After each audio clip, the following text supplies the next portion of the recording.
ایک دفعہ پھر آپ سب کو عبدالغفار کی طرف سے سوشو پولیٹیکل چینل پہ خوش آمدید۔ آج ہم چائنا پاکستان اکنامک کوریڈور پر بات کریں گے۔ یہ آج کے سیاسی تناظر میں ایک بہت ہی حساس موضوع ہے، اور ہماری کوشش یہ ہوگی کہ آپ کے جو کچھ سوالات ہیں، اسی طریقے سے میرے بھی کچھ اپنے دماغ میں جو سوالات ابھر کے سامنے آئے ہیں اس پروجیکٹ کے ریلیٹڈ، اور جو افیکشن اس پروجیکٹ کی وجہ سے ہمارے معاشرے میں، ہمارے سوسائٹی میں اور ہمارے پولیٹیکل سسٹم میں، اسپیشلی بلوچستان کے، اور اس کے ساتھ ساتھ ہم یہ بھی دیکھیں گے کہ آیا اس پروجیکٹ کی وجہ سے عام بلوچوں کی زندگی میں کیا اثرات پڑے، اور یہ پروجیکٹ کیوں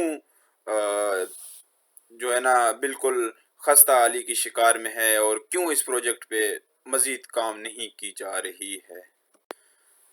ان سوالات کے جوابات ڈھونڈنے سے پہلے ہم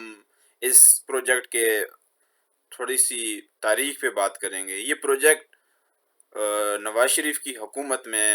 22 مئی 2013 کو ہمارے سامنے لائی گئی۔ معاہدے پہلے سے چل رہے تھے، لیکن پبلسٹی ان کی 22 مئی کو اسلام آباد میں کی گئی، اور پھر زور و شور سے اس پروجیکٹ پہ کام شروع ہو گئی۔ ہم دیکھتے ہیں ہمیں یہاں موٹر وے نظر آتی ہے، لاہور سے سکر تک، اور اس کے علاوہ کراچی سے ہب چوکی سے جو گوادر تک کی جو ساحلی جو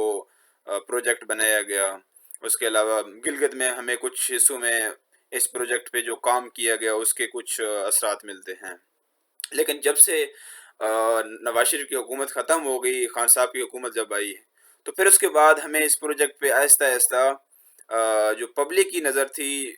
جو عام عوام تک اس پروجیکٹ کی خبریں آتی تھی، وہ بالکل آنی بند ہو گئی، اور اب تو اس موضوع پہ کوئی بات کرنا بھی نہیں چاہتا۔ لیکن ہم دیکھتے ہیں کہ گوادر کے گرد و نواح میں وہاں اس پروجیکٹ پہ کام کی بھی جا رہی ہے، اور وہاں جس طریقے سے حکومتی اداروں نے وہاں اپنی ایک جال بچا کے رکھی ہے، اور ساتھ میں وہاں جو سیاست ابھر کے سامنے آئی ہے، اور اس سیاست کے تناظر میں بلوچستان کے مختلف اضلاع میں جو ایک شور شرابہ اور ایک سیاسی ہمیں جو ہے نا احتجاجیں اور سیاسی ایک ہلہ گلا نظر آتا ہے۔ تو یہ سب کچھ کیوں؟ یہ اس لیے کہ آپ کو شاید پتہ ہوگا کہ دنیا میں ایک نیو ورلڈ آرڈر قائم کی جانے کی کوشش کی جا رہی ہے، اور اس میں جو سب سے مین کردار ہے وہ United nation state of America کی۔ ان کی یہ کوشش ہے کہ دنیا میں اس کی حکومت قائم رہے، لیکن دوسری طرف سے جو چائنا اور اس کے الائنس ہیں، ان کی یہ کوشش ہے کہ دنیا میں ان کی جو ہے نا حکومت قائم ہو، اور ہم تو تھرڈ ورلڈ کنٹری شمار کی جاتے ہیں، اور ہماری آپ زندگی سے بھی اس کا اندازہ لگا سکتے ہیں کہ ہم لوگ کس طرح زندگی گزار رہے ہیں، اور ہم پہ ان کے کن فیصلوں کے کس حد تک ہم ان کے زیر اثر ہیں۔ تو اب جو ہے نا یہ جب 2018 میں تقریباً اس کے اثرات ختم ہو گئے اور ہمیں کچھ کام کرتے ہوئے نظر نہیں آیا، تو مینلی بات یہ ہے کہ ہمارے جو لوگ ہیں، جو سیاسی نمائندگان ہیں، جو نمائندگی کر رہے ہیں ہمارے، ان کی دلچسپی پہلے دن سے امریکہ کے ساتھ ہے، اور ان کی پوری کوشش بھی یہ رہتی ہے کہ کسی طریقے سے امریکہ کے ساتھ ہمارے تعلق اچھے رہیں۔ اس کے پیچھے مینلی ایک دو وجوہات جو ان کے اپنے پرسنل لائف سے جو ہے نا لیے جا سکتے ہیں، کہ کیونکہ ان کے اکثر کے بچے باہر یورپ اور امریکہ میں پڑھتے ہیں، اور انہوں نے وہاں انویسٹ کر رکھا ہے، اور ساتھ میں ان کے گھر ہیں وہاں پہ، ان کے کاروبار ہیں وہاں پہ، اور اب جو ہے نا، جب ان کے کاروبار وہاں پہ ہیں، بچے ان کے وہاں پہ ہیں، تو ان کی کوشش یہ ہوتی ہے کہ ہم سیاست تو یہاں کریں، ہم لوگ جو ہے نا، اور اس کے علاوہ اپنی زندگی جا کے وہاں گزاریں۔ تو یہ ایک نیچرل فنامنا ہے، جس انسان کو کوئی اچھی جگہ ملے تو اس کی تو کوشش یہ ہوتی ہے کہ وہاں جائے، اور یہ تو سارے پڑھے لکھے لوگ ہیں، سمجھدار لوگ ہیں، جب بھی ان کا ویسٹ جانا ہوا تو انہوں نے وہاں جا کے جب چیزوں پہ غور و فکر کی اور دیکھا، تعلیمی نظام دیکھی، تو انہوں نے یہاں آ کے ان چیزوں کو بہتر کرنے کی کوشش نہیں کی۔ ان کو پتہ تھا کہ یہاں چیزیں اتنی آسانی سے بہتر نہیں ہو سکتی، تو انہوں نے یہاں سے اپنے بچوں کو وہاں بھیج دیا۔ اگر آپ اس کا کوئی ثبوت میرے سے مانگیں گے، تو آپ کو میری طرف سے گزارش ہے کہ آپ اپنے قریب جو بھی آپ کا سیاسی نمائندہ ہے، اس کے گھر جا کے دیکھیں، ان سے پتہ کریں کہ آیا آپ کے بچے اس ٹائم کہاں پڑھتے ہیں یا کہاں رہتے ہیں، یا آیا آپ کی جو انکم ہے اس کے سورسز کیا ہیں۔ تو اگر آپ ڈھونڈنے میں کامیاب ہو جاتے ہیں تو آپ کو پتہ لگ جائے گا کہ ان کے بچے اور ان کی جو انکم سورسز ہیں وہ سارے کے سارے باہر کے۔ اچھا، تو یہ ہوگی ایک فیکٹ۔ اب اس وجہ سے وہ امریکہ کے سپورٹ میں رہتے ہیں۔ اچھا، جب امریکہ کے سپورٹ میں رہتے ہیں تو جب یہاں دیکھتے ہیں کہ یار اس لیول کا کام ہو چکا ہے اور ہو رہا ہے چائنا کے حق میں، تو وہ پھر مختلف حربے استعمال کرتے ہیں۔ وہ ڈائریکٹلی اس چیز کو روک نہیں سکتے۔ ان کو پتہ ہے اگر ہم ڈائریکٹلی حکومتی سطح پہ ان چیزوں کو روکنے کی کوشش کریں گے تو شاید ہمیں ریزسٹنس کا سامنا کرنا پڑے، اور شاید ہماری جو ہم لوگ کر رہے ہیں وہ کھل کے پبلک کے سامنے آ جائے۔ تو اس وجہ سے وہ مختلف طریقے استعمال کرتے ہیں۔ اب مختلف طریقوں میں جو چیزیں آتی ہیں، یہ میری آبزرویشن ہے، اور شاید اس میں کوئی خامی ہو، لیکن کسی حد تک میں سمجھتا ہوں یہ چیز اسی طرح ہے کہ اب ہم دیکھتے ہیں بلوچستان میں ایک پارٹی ابھر کے سامنے آئی ہے۔ پارٹی تو پہلے سے بنی ہوئی تھی، لیکن اس کی سیاسی جو سفر تھا وہ کافی زیادہ نظر نہیں آتی تھی، لیکن اب جو ہے نا ہمیں کچھ زیادہ ہی وہاں ہلا گلا نظر آتا ہے، وہ ہے جمعیت اسلام۔ اب وہاں ہم دیکھتے ہیں کہ ہمارے وہاں کے سینئر سیاسی رہنما ان کے ساتھ شمولیت اختیار کر رہے ہیں، اور وہاں ہم لوگ دیکھتے ہیں کہ مولانا صاحب جو ہے نا وہاں گوادر کے قریب احتجاج ریکارڈ کر رہے ہیں، اور مختلف جگہوں پہ انہوں نے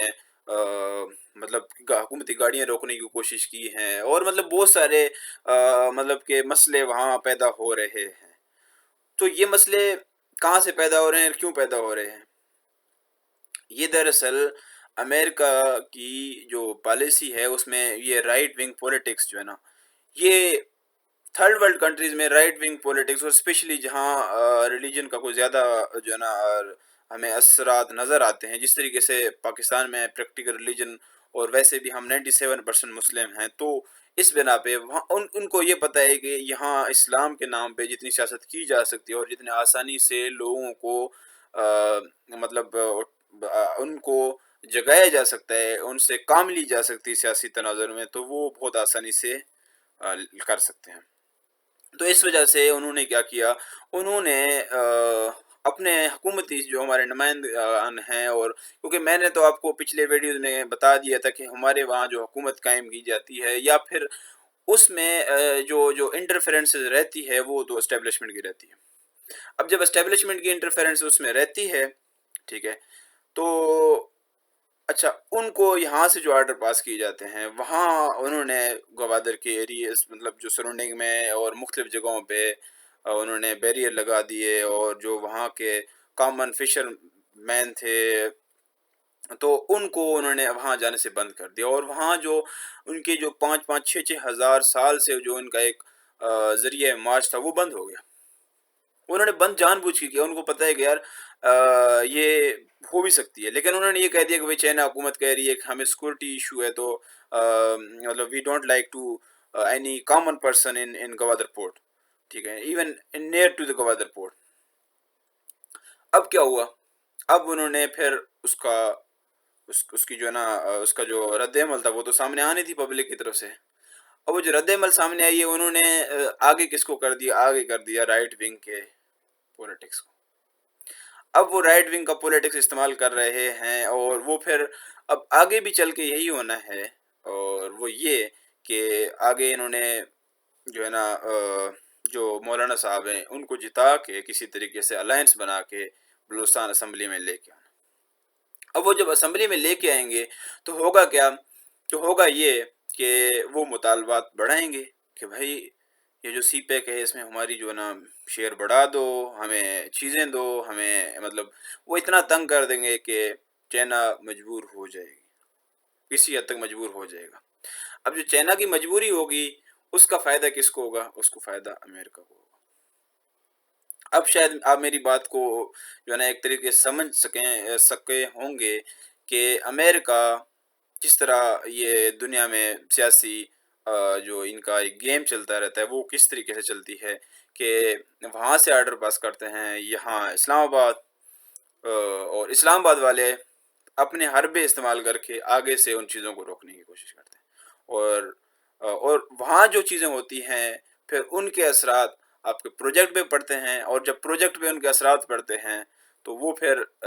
انڈائریکٹلی بلکہ ڈائریکٹلی چائنا پہ ان کے اثرات پڑ جاتے ہیں، اور جب چائنا پہ اثرات پڑ جاتے ہیں تو دنیائی سیاست پہ اس کے اثرات پڑتے ہیں۔ اب جب ہم شروع میں جو سی پیک جو جو پروجیکٹ تھا اس کی جو انہوں نے ایک ایسٹیمیشن بتائی تھی کہ 2.3 ملین جابس، ٹھیک ہے، تو ہمیں تو وہاں کسی سیولین کو جاب ملے نظر نہیں آیا، ٹھیک ہے، آج تک۔ اور اس کے علاوہ انہوں نے کہا کہ بھئی یہاں کوئی لگ بھگ $40 بلین کی جو ہے نا پرائیویٹ انویسٹمنٹ ہوگی، اس کا بھی ہمیں کوئی زیادہ کرتے نظر نہیں آ رہے ہیں لوگ وہاں کے۔ تو یہ ایک موضوع اور جس پہ میں بات کرنا چاہ رہا تھا، اور یہ میری ایک آبزرویشن تھی جو میں نے آپ تک پہنچائی، اور آپ لوگوں سے امید ہے کہ آپ لوگوں کے جو سوالات ہوں گے وہ پھر آپ کمنٹ سیکشن میں چھوڑ دیں، انشاءاللہ میں کوشش کروں گا کہ آپ کو ان کو جوابات دوں، اور اگر آپ اس سے اختلاف رکھتے ہیں اس نظریے سے، یا اگر آپ کو اس کے برحق کوئی برخلاف کوئی جو بات پتہ ہے وہ آپ مجھے بھی بتا سکتے ہیں۔ آپ کا بہت شکریہ۔